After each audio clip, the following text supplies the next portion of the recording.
C'est l'heure où l'arc-en-ciel se lève, épisode 86 du 7 octobre 2024.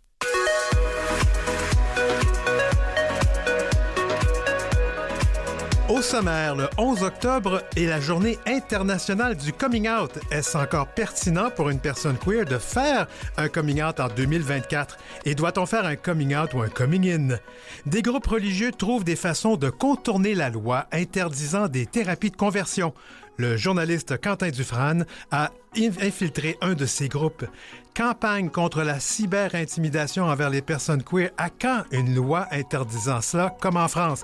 Et c'est le retour de Transcontinent Queer, notre regard sur l'actualité pan-canadienne.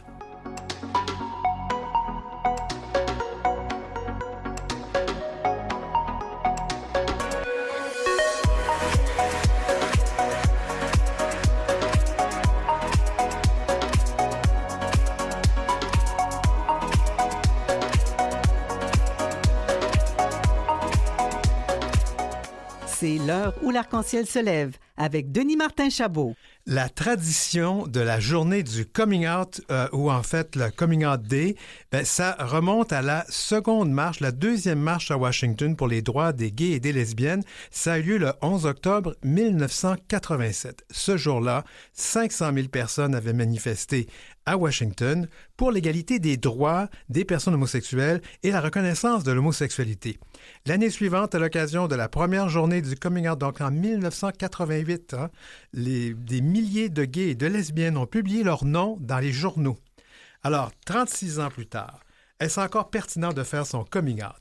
Henri-June Pilote est conférencier, consultant et créateur de contenu engagé dans la sensibilisation aux enjeux trans et LGBTQ+, fort de 10 ans d'expérience dans l'animation et de formation et de conférences. Il rend la théorie LGBTQ+, accessible grâce à son approche bienveillante et à son humour. Bienvenue à l'émission, Henri-June. Merci beaucoup de l'invitation. Alors, on utilise quels pronoms et quels accords avec toi?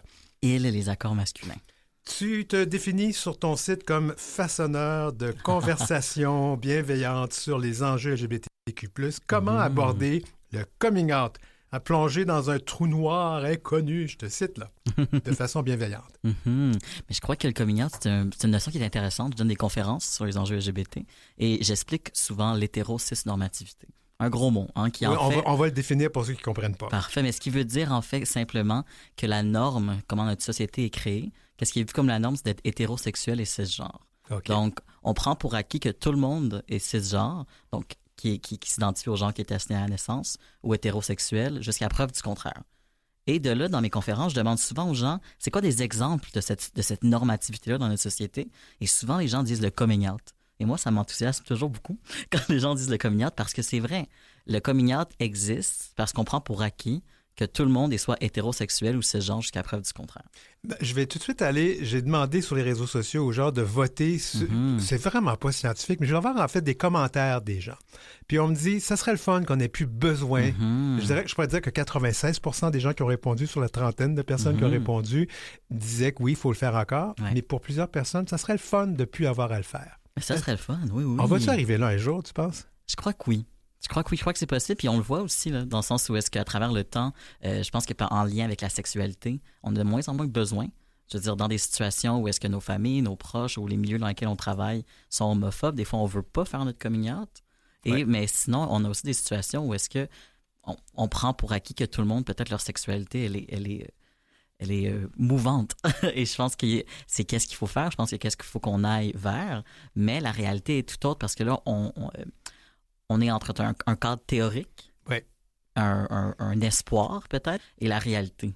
Puis il y a une espèce de petit retour du balancier. J'espère que c'est temporaire, mais vraiment, il y a un contexte mondial pas très ouvert à nos communautés. Là. Et parce que de plus en plus qu'on connaît les réalités, souvent il y a un backlash. Je crois que ça peut juste aller vers le positif, mais qu'avant le positif, malheureusement, il va y avoir beaucoup de négatifs. Et malheureusement, il y a des personnes qui vont en souffrir. Est-ce qu'on peut parler de toi? Bien sûr. Tu as fait une transition. Oui. Comment ça s'est passé?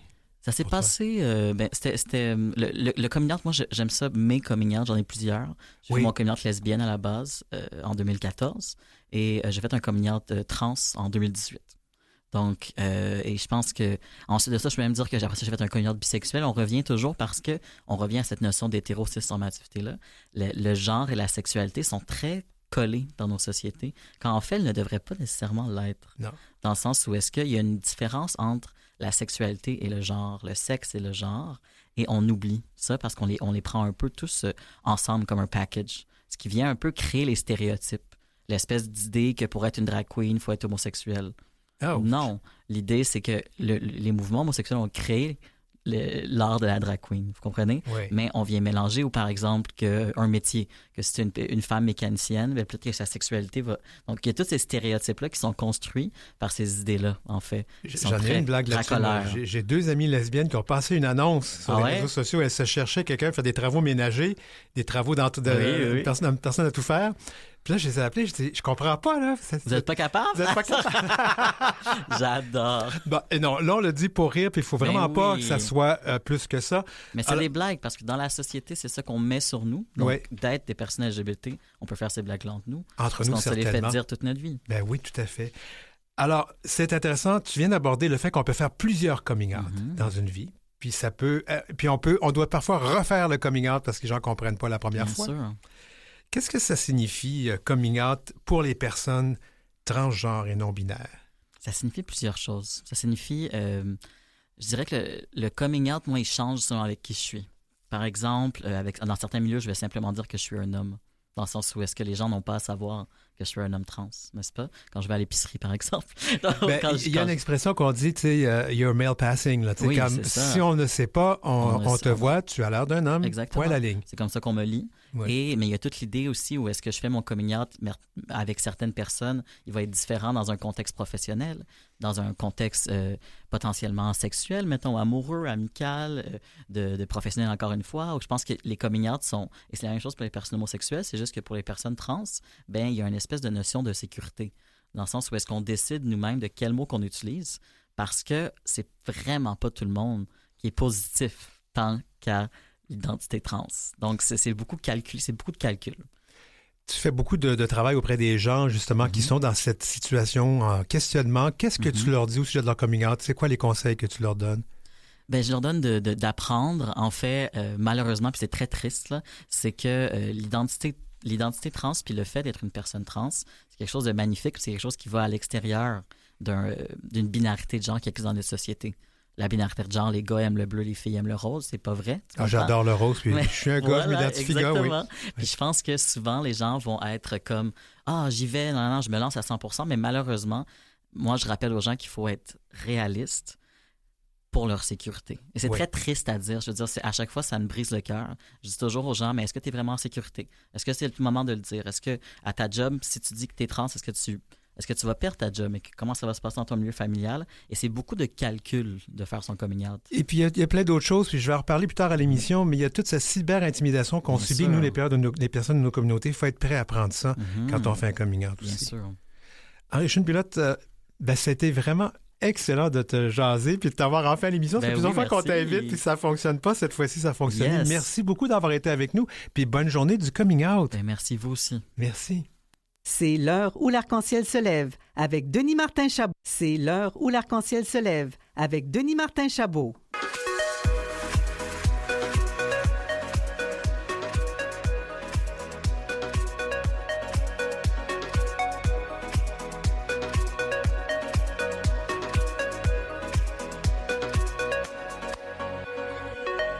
Entrevue.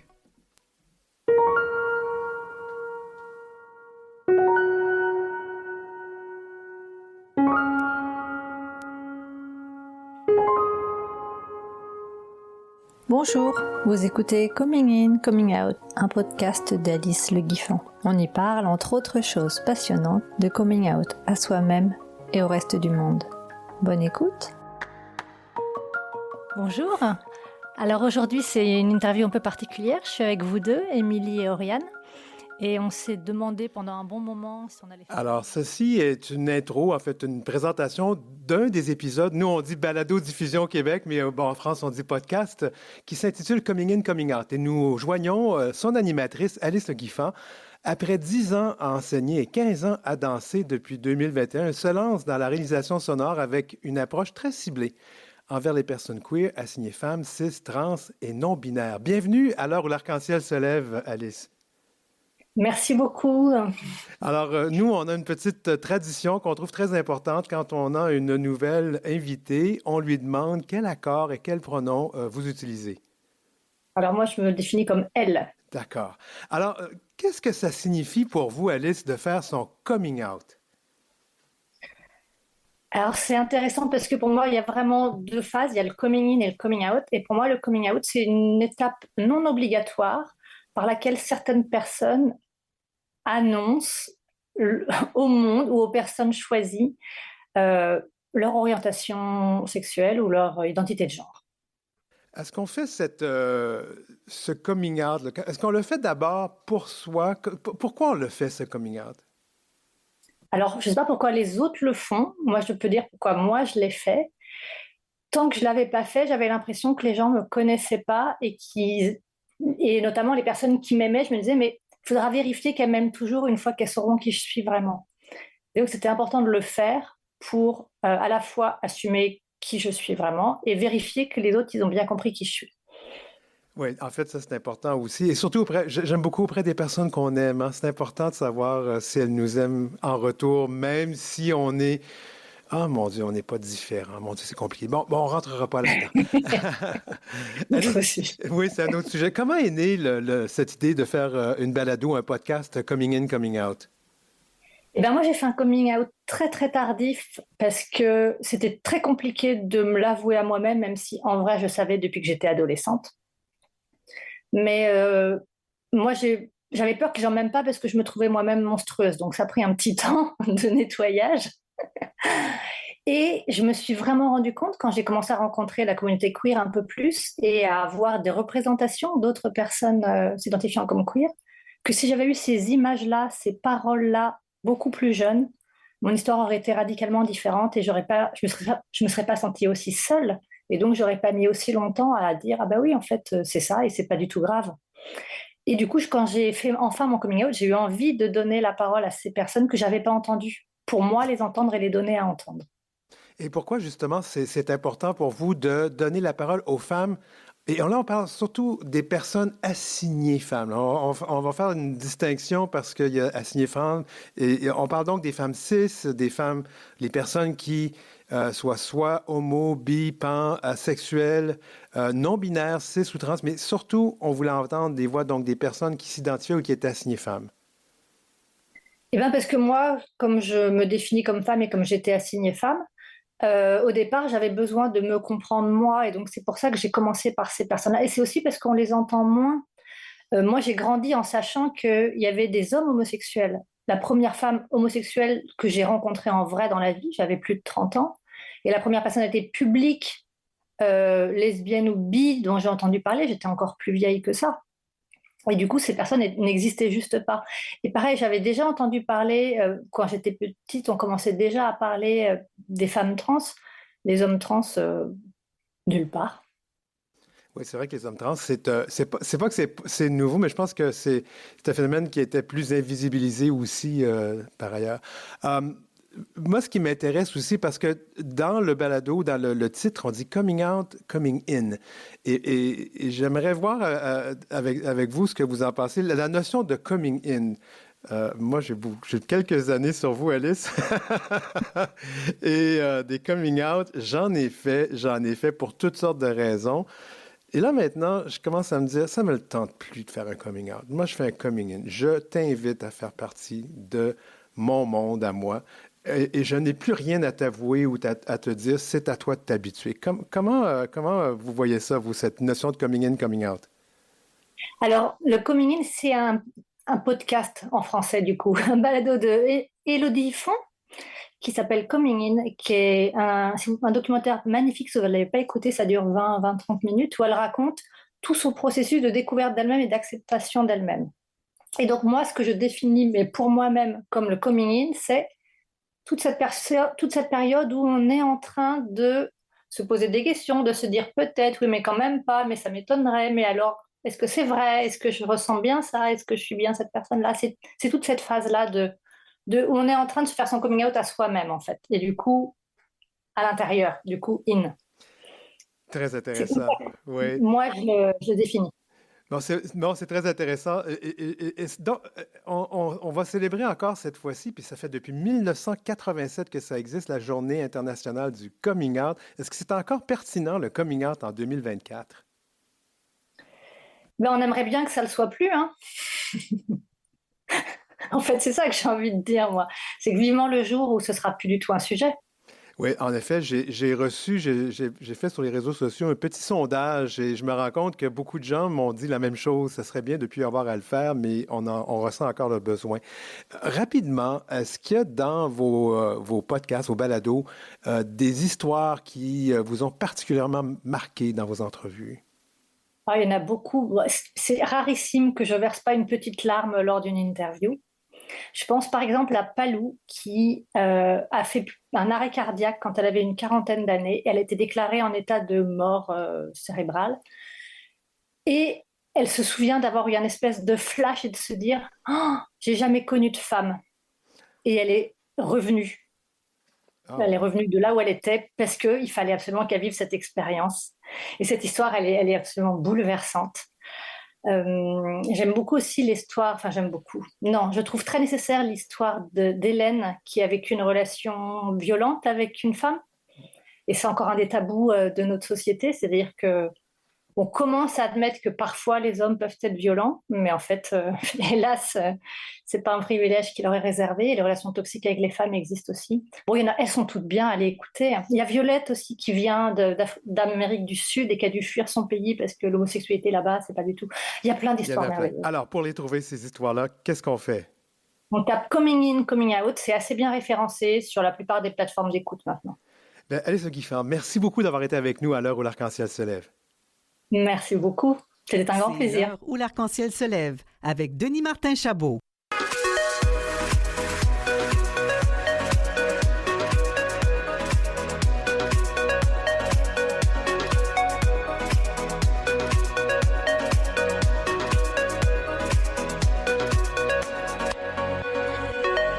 Actualité.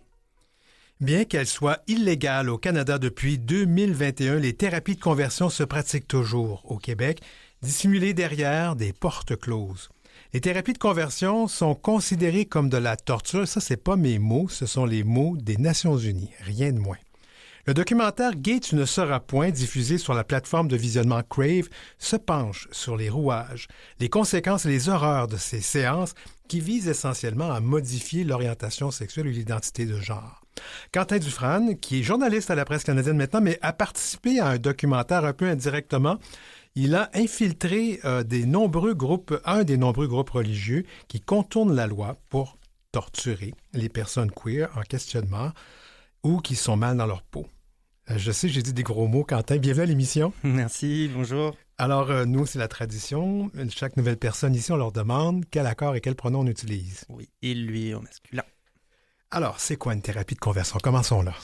Une thérapie de conversion, ça prend plein de formes. Bon, une thérapie de conversion, c'est une pratique en fait qui vise à changer l'orientation sexuelle, l'identité de genre ou l'expression de genre de quelqu'un.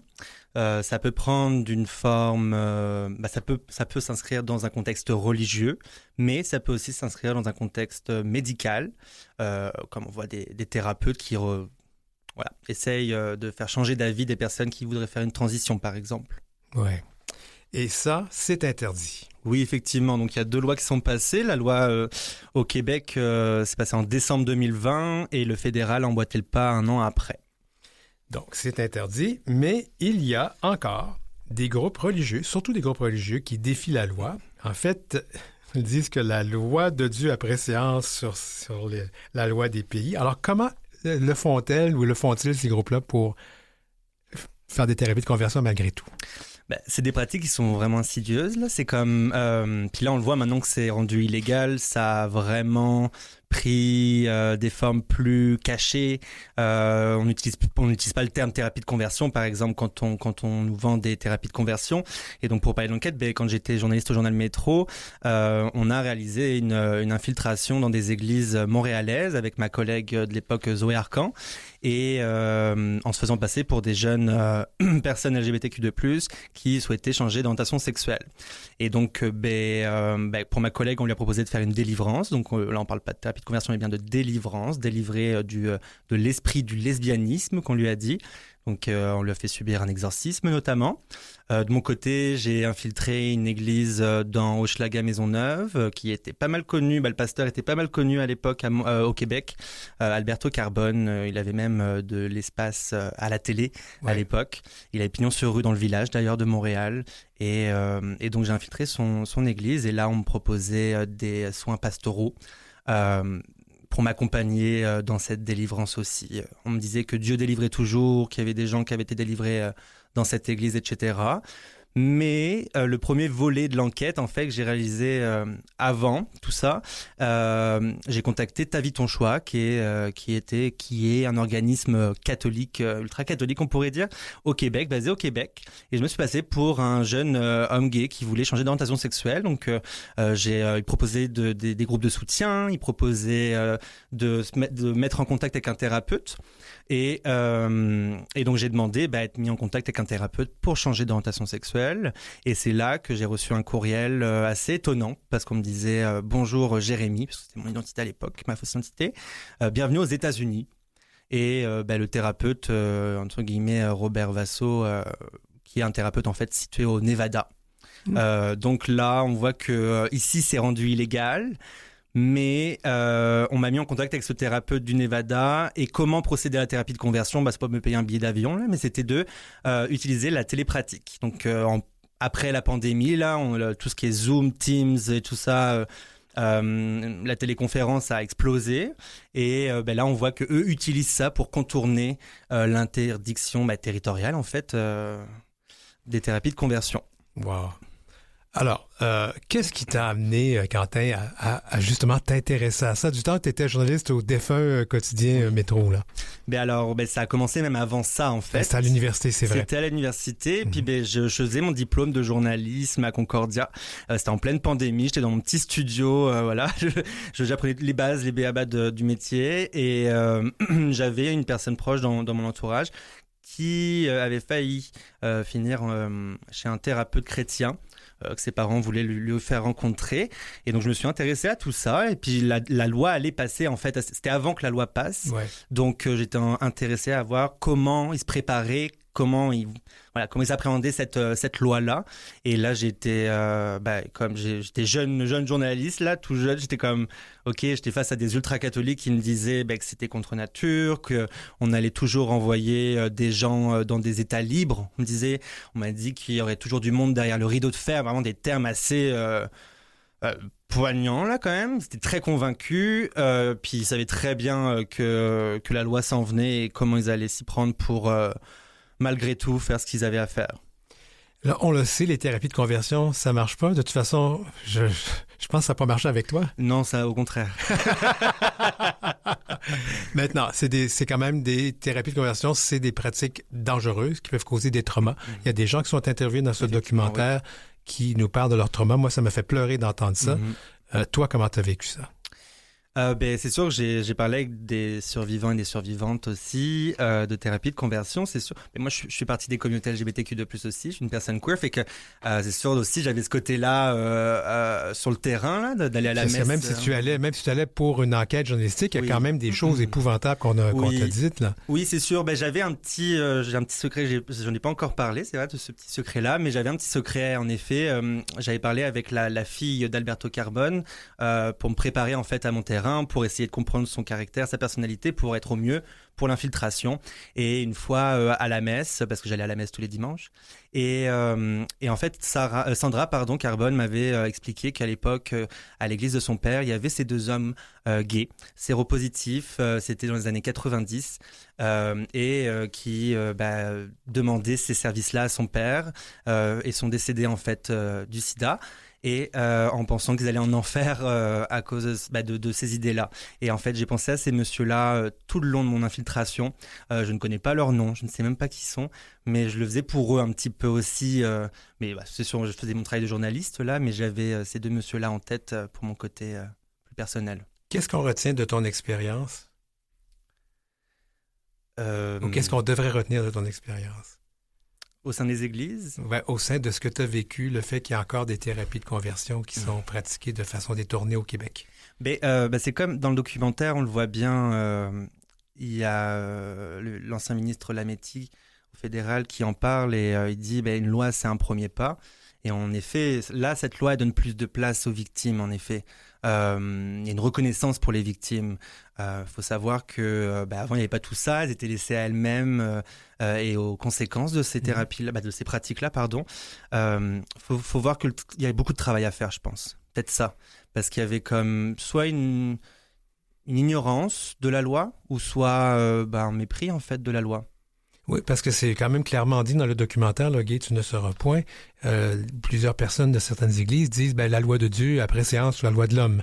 Mm-hmm. Alors on se fout de ce que les pays peuvent passer comme loi. C'est quand même fort. Hein? Oui, en effet, oui.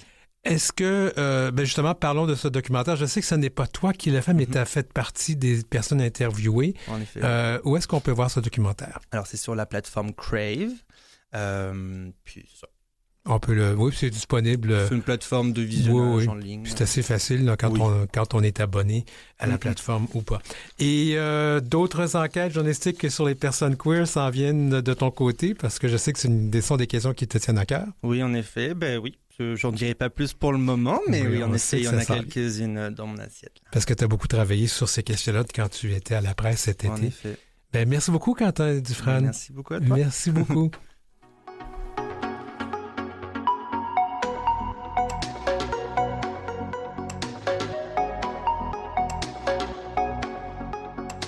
Pour joindre l'équipe de l'heure où l'arc-en-ciel se lève, écrivez-nous à heureciel@gmail.com, heureciel en un seul mot, @gmail.com. Suivez Denis Martin Chabot sur Facebook et Instagram, @DM Chabot Auteur et sur LinkedIn, Denis-Martin-Chabot.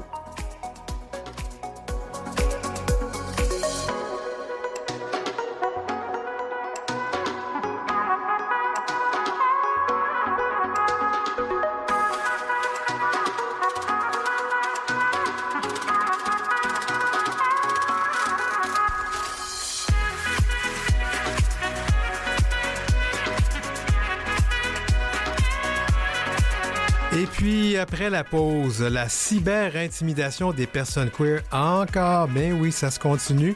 Et une campagne pour contrer ce fléau est en cours avec la Fondation Émergence. Et quand une loi comme en France pour éviter de recevoir ça continuellement dans nos réseaux sociaux. Et de retour aussi avec notre panel de discussion Transcontinent Queer. Tout ça après la pause.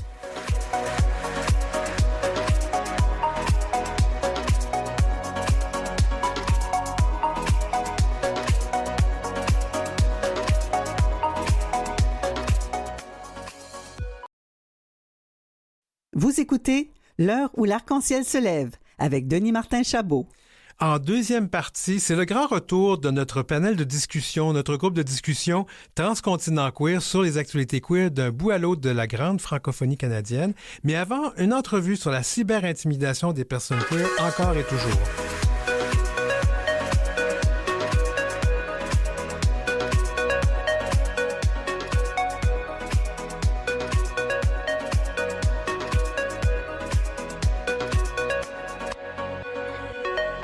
Entrevue. Ici, à l'heure où l'arc-en-ciel se lève, on parle beaucoup depuis quelque temps de la cyber-intimidation, de cette violence que les gens subissent en ondes sur les réseaux sociaux, qu'ils reçoivent par messages privés, etc., etc. On a beaucoup parlé il y a quelques semaines aussi avec cette pièce de théâtre Surveillé et puni, justement, qui était des attaques très homophobes à l'endroit de l'artiste Safia Nolin, qui est devenu un spectacle. La Fondation Émergence n'est pas, comment je pourrais dire, insensible à ça. En fait, c'est au cœur de ses préoccupations. Elle vient de lancer une campagne sur la cyber-intimidation. Et pour en parler, on reçoit son directeur général, Laurent Brault. Bienvenue à l'émission. Merci beaucoup. Bonjour à tout le monde. Oui, c'est bien de te recevoir. On aime bien ta présence ici. Laurent, donc, une campagne contre la cyber-intimidation. Pourquoi? En fait, il y avait un appel à projet du ministère de la Famille sur l'intimidation. Puis on s'est dit, comme on a déjà mené une première campagne dénonçant la cyber-intimidation, en fait, les violences en ligne en 2019 dans le cadre de la Journée internationale contre l'homophobie et la transphobie, on s'est dit, ça fait déjà un moment qu'on a parlé du sujet. Ça serait important qu'on puisse en parler à nouveau. C'est un sujet qui est toujours d'actualité, qui touche tout le monde. Bien, plus que jamais, moi, je dirais. Plus que jamais, en effet. Il y a toutes sortes de situations qui se produisent récemment même. Donc, on s'est dit, bon, ben, tentons notre chance. Puis, on a reçu le financement. On est très contents. Puis, on a développé une campagne à partir de là. Qu'est-ce qu'on peut dire sur l'importance de ce problème de la cyberintimidation envers nos communautés?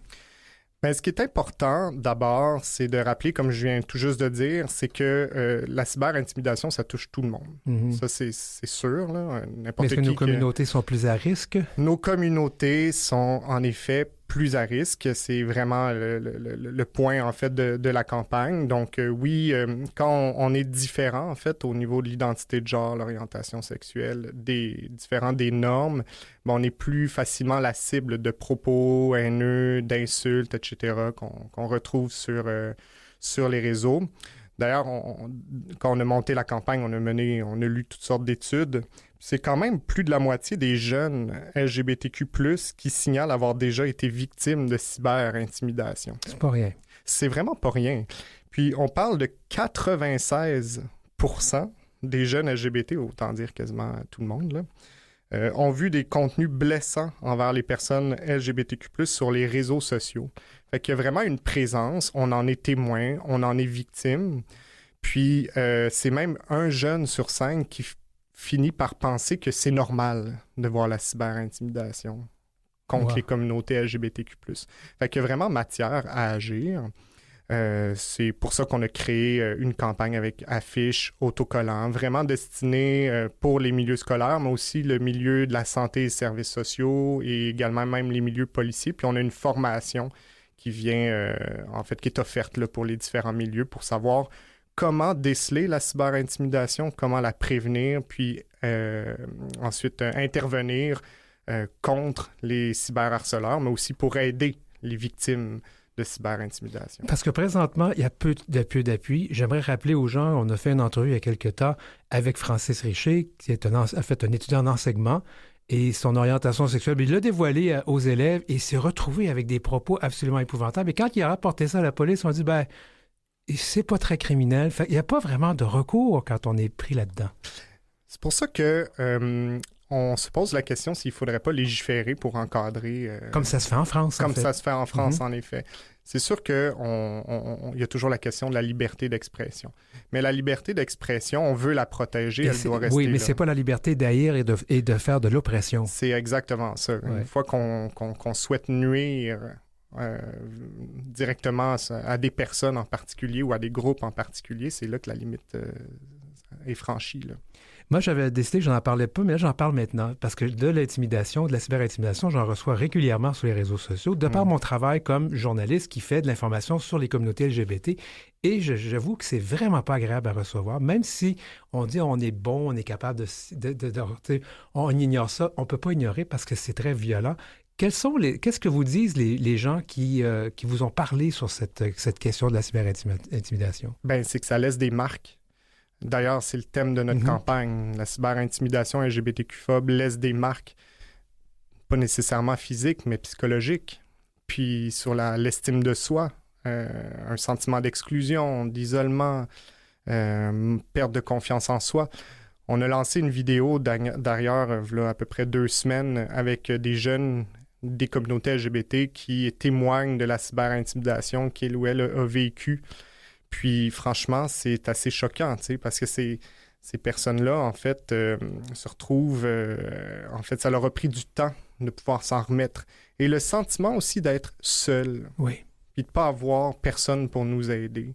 Pas avoir personne vers qui se retourner. Puis ça, je pense que l'école a tout un devoir à faire, là. D'ailleurs, le ministère de la Famille lui-même là, exige que les écoles aient un plan contre l'intimidation qui inclut la cyberintimidation. Le problème, c'est que l'école, elle, c'est 9 à 5. Hein? Ouais. Puis les réseaux sociaux, là, c'est pratiquement 24 heures.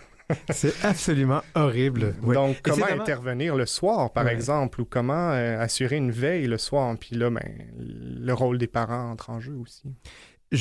Cette campagne, donc, s'adresse aux jeunes, de toute catégorie, qu'ils soient LGBT ou non. Il y a aussi un volet pour, j'imagine, sensibiliser les écoles. On espère quoi au bout de tout ça? qu'on prenne conscience que quand on utilise les réseaux sociaux, bien que c'est pas le réel, mais les réseaux sociaux, le virtuel, c'est l'extension du réel, mais qu'il y a des conséquences qui, elles, sont réelles, des conséquences qui peuvent être néfastes. Puis, c'est vraiment ça, c'est de prendre conscience que on a mis sur pied depuis les années 2000 toutes sortes de réseaux sociaux là, qui existent, toutes sortes de plateformes. Mais il y a une manière de se conduire, il y a une manière d'être respectueux, puis une manière de faire vivre ces espaces-là démocratiques qui sont, on n'est pas du tout contre les réseaux sociaux. Ça, je tiens moi j'adore les réseaux sociaux. Puis pour beaucoup de personnes LGBT, notamment chez les jeunes, ça a été leur premier... Dans nos sondages, on découvre même que les réseaux sociaux ont été plus aidants que les familles elles-mêmes. On dit tout le temps l'importance de la famille pour l'acceptation. Ça, c'est totalement vrai. Mais les réseaux sociaux permettent d'aller, de voir qu'on n'est pas seul, puis entrer en contact avec d'autres. Fait que ça, c'est le côté merveilleux des réseaux sociaux qu'il faut garder. Mais il y a un comportement à adopter, puis je pense qu'on est rendu au point, peu importe les lois qu'on adopterait, là, c'est vraiment l'éducation pour vraiment bien se comporter sur les réseaux sociaux. Ah, puis il y a tellement de monde qui ne donne pas un bon exemple. On ne les nommera pas, mais on sait c'est qui. Ah oui. Ah, misère. Laurent Baud, directeur général de la Fondation Émergence, merci d'avoir été avec nous. Merci. Je vais me permettre un petit commentaire avant d'aller à mon prochain segment d'émission. D'abord, la Fondation Émergence offre des formations. Il suffit de les contacter. Vous faites une recherche dans votre moteur de recherche sur Google, Fondation Émergence. Et moi, je vais vous dire que j'en ai reçu encore de cette intimidation la semaine dernière. C'est vraiment pas agréable. Je ne souhaite pas ça à personne. Et si vous êtes victime de ce genre d'intimidation, n'hésitez pas à contacter la police au besoin ou au moins faites appel à la Fondation Émergence. Transcontinent Queer, des nouvelles d'un bout à l'autre du Canada.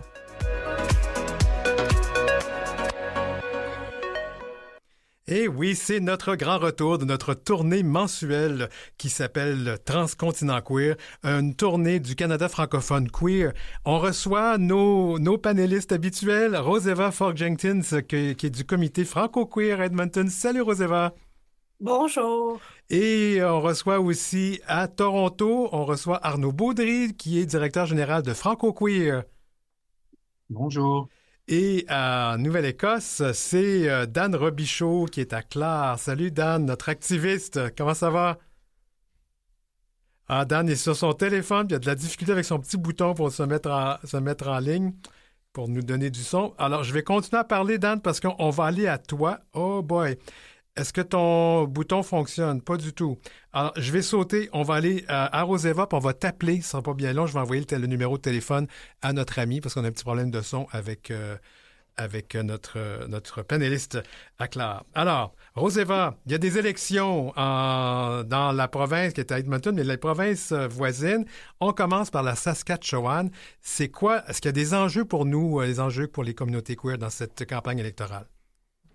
Oui, il y en a, puis c'est ça exactement, c'est le gouvernement de Scott Moore qui est conservateur. C'est eux autres que l'année passée, en octobre 2023, qu'il y avait le projet de loi relatif aux droits parentaux en invoquant la clause de dérogation qui ont fait que les jeunes qui avaient moins de 16 ans avaient besoin d'obtenir le consentement parental pour utiliser leur nom et leur pronom préférés à l'école, si c'était différent de leur nom légal.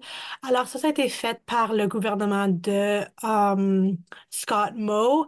Alors le fait que, tu sais, jusqu'à maintenant, on voit que son gouvernement fait assez bien dans sa campagne électorale pour nous autres. C'est pas des bonnes nouvelles. On voudrait, tu sais, d'autres partis qui se présentent, qui ont plus de, qui ont plus d'ouverture envers la communauté de LGBTQIA+, plus que le gouvernement de Scott Moe a vraiment passé des lois qui ont nui à les jeunes queer et trans. Oui, parce qu'il faut dire que présentement, selon les sites d'agrégation qu'on appelle de sondage, en fait, c'est un parti conservateur, même si le parti saskatchewanais, là, c'est juste le nom qui est différent.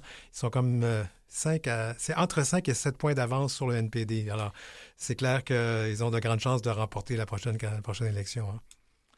Oui, c'est ça qui nous inquiète. Puis justement, on voit des différentes études sur où est-ce que des provinces qui ont passé des lois anti-trans.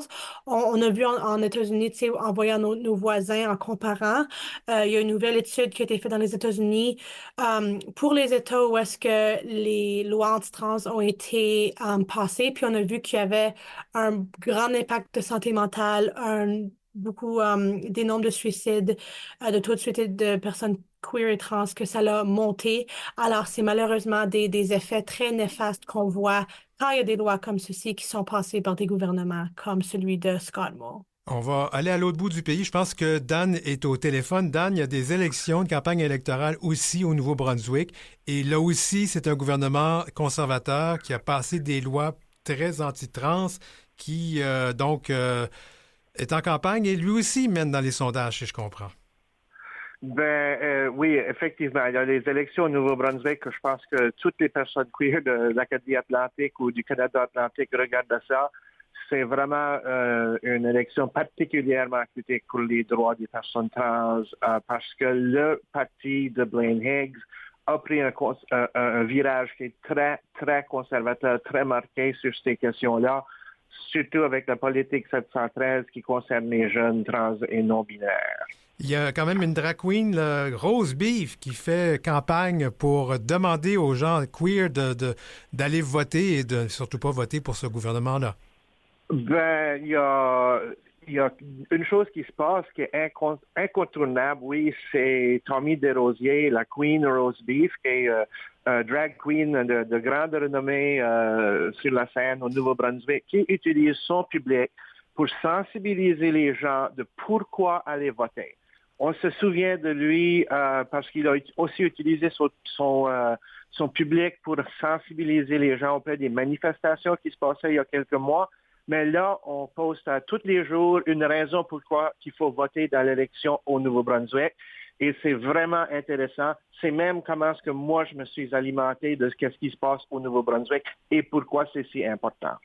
Bon, juste on a pas trop de temps, mais allons sur ce fameux, une candidate du Parti conservateur dans Albert Riverview qui s'appelle Sherry Wilson a comparé les pensionnats autochtones au traitement des jeunes transgenres dans les écoles. Oui, et ça a particulièrement divisé les gens. On demande que cette madame se retire du Parti conservateur. On demande au chef du parti de retirer la candidate parce qu'on a comparé les pensionnats autochtones au traitement des jeunes transgenres dans les écoles. Et puis, il y a surtout l'organisme qui s'appelle Alter Acadie Nouveau-Brunswick, une organisation qui défend les droits des gens queer, qui a fait formellement la demande au ministre d'expulser Sherry Wilson de son parti à cause de ces propos qu'ils ont fait très récemment dans les médias. On retourne dans l'Ouest, puis après ça, on va aller en Ontario, mais il y a une autre campagne électorale, en fait, en Colombie-Britannique. Là, le gouvernement sortant, un gouvernement néo-démocrate qui a eu des politiques très, très, très ouvertes, très, très progressistes vis-à-vis de nos communautés, qui pourrait être battu là, par un nouveau parti conservateur dans cette province. Est-ce qu'il y a lieu de s'inquiéter, Roseva? Oui, absolument. Je pense que, en général, quand on pense à la Colombie-Britannique, c'est ça quand on parle à nos partenaires qui sont dans cette province, beaucoup de personnes disent, nous autres, dans la Colombie-Britannique, tout va bien, on est très progressiste. Le gouvernement NPD, c'est eux autres qui ont vraiment fait que l'éducation SOGI soit dans toutes les écoles. Alors, il y a vraiment cette illusion de la sécurité, mais il faut s'en souvenir que c'est quelque chose qui pourrait disparaître avec les élections si le gouvernement conservateur qui est élu. Puis c'est le dirigeant le Parti conservateur s'appelle John Rustad. Et justement, si lui serait élu, certainement qu'on verrait des lois proposées comme qu'on a vu en Alberta, en Saskatchewan, en Il y a des Nouveau-Brunswick. reculs possibles là, si ce gouvernement-là prend le pouvoir, puis pour plusieurs questions, dont nos questions queer. Exactement. Ouais, ça peut être inquiétant. On va aller en Ontario. Arnaud Baudry, on a parlé un peu plus tôt dans l'émission de ce qu'on appelle l'intimidation, ces insultes, ces commentaires que les personnes queer reçoivent, queer et trans reçoivent régulièrement sur les réseaux sociaux. Et là, il y a une décision de la Cour supérieure de l'Ontario, de Thunder Bay, qui autorise une drag queen d'intenter une action en diffamation contre un homme qui aurait utilisé une injure sur la page Facebook. Puis on ne peut pas là, se cacher derrière des protections de liberté d'expression pour faire ce genre de ce genre d'insultes-là. Ça dit quoi, ça, comme nouvelle pour nos communautés? Bon, je pense que c'est plutôt une bonne nouvelle parce que c'est vraiment d'appuyer l'idée qu'effectivement la liberté d'expression, elle n'est pas à être utilisée pour nuire ou dégrader les gens, insulter ou diffamer. On a des protections fondamentales. C'est la Charte canadienne des droits et libertés qui parle de nos libertés fondamentales. Et puis l'article 2 parle de la liberté de conscience et de religion et de la liberté de pensée, de croyance, d'opinion et d'expression. Mais ça ne veut pas dire la porte ouverte à tout type d'expression haineuse. Ouais. Parce qu'en même temps, il faut aussi s'assurer du respect de la personne. Donc, les droits et libertés qui sont reconnus par la Charte, c'est pas des droits absolus et ils peuvent être restreints pour protéger d'autres droits ou d'autres libertés. Donc, je pense que c'est vraiment important de comprendre cette articulation-là. Et puis, effectivement, qu'il y ait des décisions de justice qui clarifient que les insultes anti-LGBT perpétue des mythes et ne constitue pas vraiment de la liberté d'expression et ce sont c'est une forme d'expression qui nuit à la personne. C'est des choses qui sont très, très, très difficiles à prendre. Il y a des gens qui sont traumatisés par ce genre surtout les jeunes personnes trans, parce qu'il y a un sondage dont je vais parler dans l'émission de la semaine prochaine, d'ailleurs, de la Fondation Jasmerois, Sophie Desmarais, qui démontre que les jeunes personnes trans et non-binaires subissent là, des agressions du genre en ligne. C'est très, très difficile pour ces personnes-là qui vivent, donc, c'est des traumas. Cela dit, il y a une loi en France et une autre, je pense, en Allemagne, qui sont assez sévères vis-à-vis ce genre de discours-là envers les plateformes de réseaux sociaux. Il y a un projet de loi qui traîne présentement à Ottawa. Est-ce que ça prendrait ça pour que les choses se calment un peu vis-à-vis de nos communautés? Mais je crois que ça prend aussi, je ne sais pas si ça nécessite forcément des projets de loi supplémentaires parce qu'il y a déjà les outils dans la loi qui existent. Il y a la protection des droits et des libertés fondamentales. Maintenant, il s'agit de les faire respecter, de les mettre en application. Et les faire respecter, je pense, encore une fois, ça passe par la sensibilisation, l'éducation, comprendre dans nos communautés que la liberté d'expression, ça veut pas dire la liberté d'insulter ou la liberté c'est ça, de diminuer la personne humaine.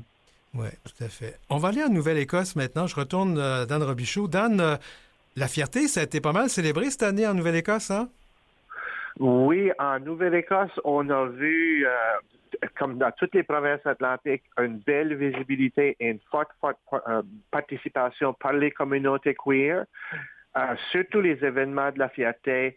Je peux vous dire qu'en Nouvelle-Écosse, en plus des défilés qui se passent à Halifax, notre ville capitale, il y a eu plusieurs petites communautés. Même, je parle de Chéticamp, Clare, Yarmouth, d'un bout-là de la province qui vraiment se sont réunis en belle solidarité pour les personnes queer. Et même beaucoup de ces groupes-là continuent à faire des activités. Je continue à voir sur les médias sociaux qu'ils s'organisent des soirées à Yarmouth, ils s'organisent des soirées à Truro, à Chéticamp, des endroits lorsque peut-être on ne l'aurait pas vu il y a 20 ans. En fait, c'est intéressant. Est-ce qu'on voit ça ailleurs? En fait, moi, je pense qu'on le voit au Québec. On voit des petites fiertés là, qui se font un petit peu partout dans les régions où on n'aurait jamais cru que ça serait comme ça. Est-ce qu'on voit la même chose dans vos régions respectives? Arnaud, est-ce qu'on voit ça dans les régions plus rurales de l'Ontario?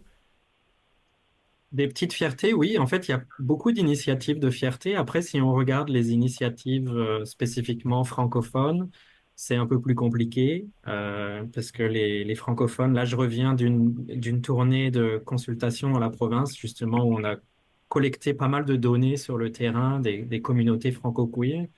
Mais il y a un enjeu de double invisibilisation. Donc, l'invisibilisation queer dans les communautés francophones, qui, dans les petites communautés, tendent à être encore un peu fermées et pas très ouvertes à la question LGBT. Donc, il y a une invisibilisation des communautés LGBT dans la communauté francophone et puis une invisibilisation des francophones dans les communautés anglophones. Hmm.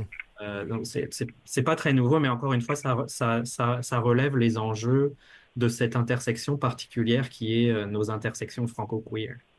Roseva, comment ça se passe dans les régions hors des grands centres urbains pour ces fiertés? Est-ce qu'on envoie, mettons, je sais pas, à Medicine Hat?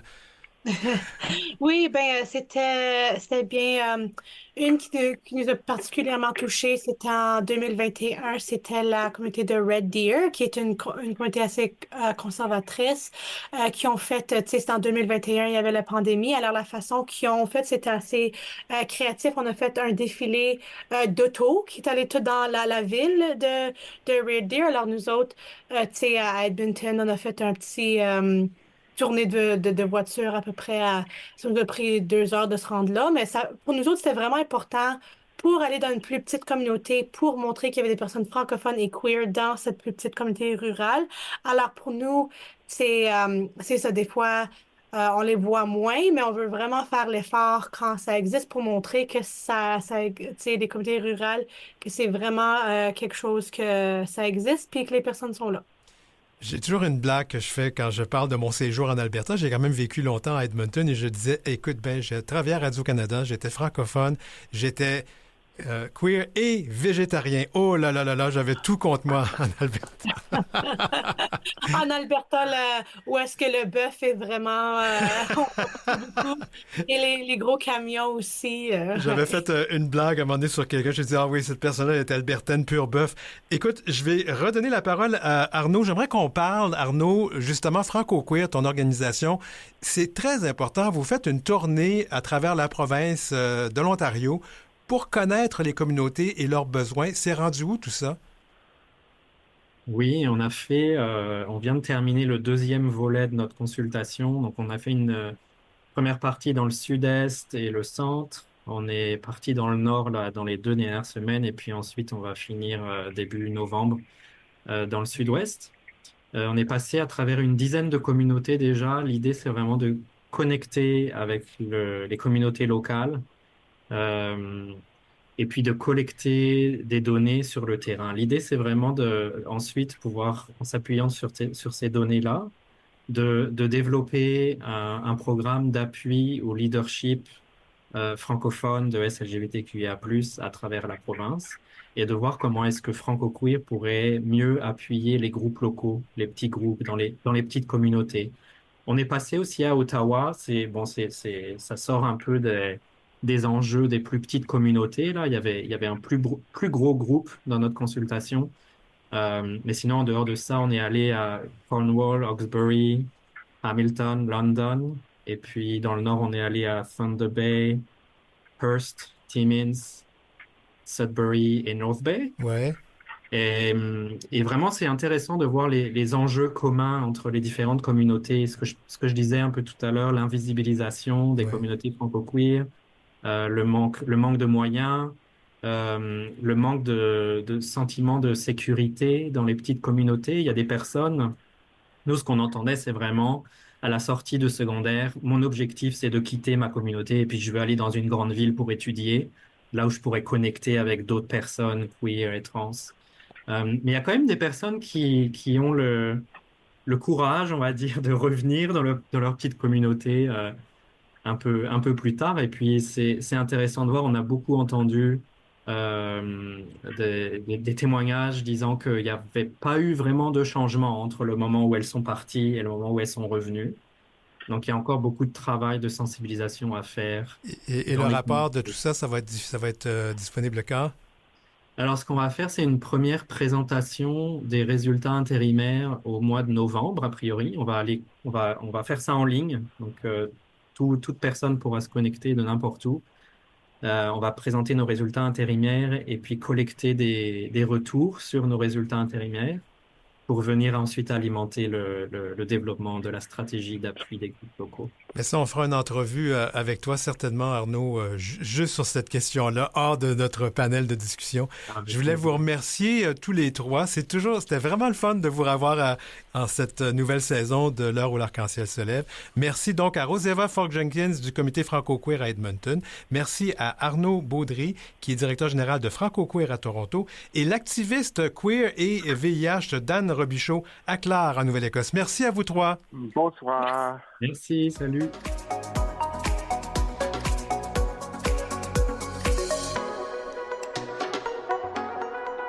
Pour joindre l'équipe de l'heure où l'arc-en-ciel se lève, écrivez-nous à heurciel@gmail.com, heurciel en un seul mot, @gmail.com. Suivez Denis Martin Chabot sur Facebook et Instagram, @DM Chabot Auteur, et sur LinkedIn, Denis-Martin-Chabot.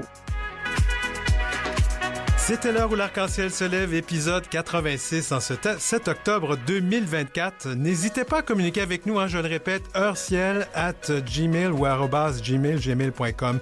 Merci à notre équipe, à la recherche Marie Massé et Godéric Trobe. Merci à Maurice Bolduc à la mise en onde. Merci à toute l'équipe de Canal M qui nous aide à rendre possible cette émission qui est diffusée donc une fois par semaine, 42 fois dans l'année. C'est quand même beaucoup. Je m'appelle Denis Martin Chabot. On se retrouve la semaine prochaine.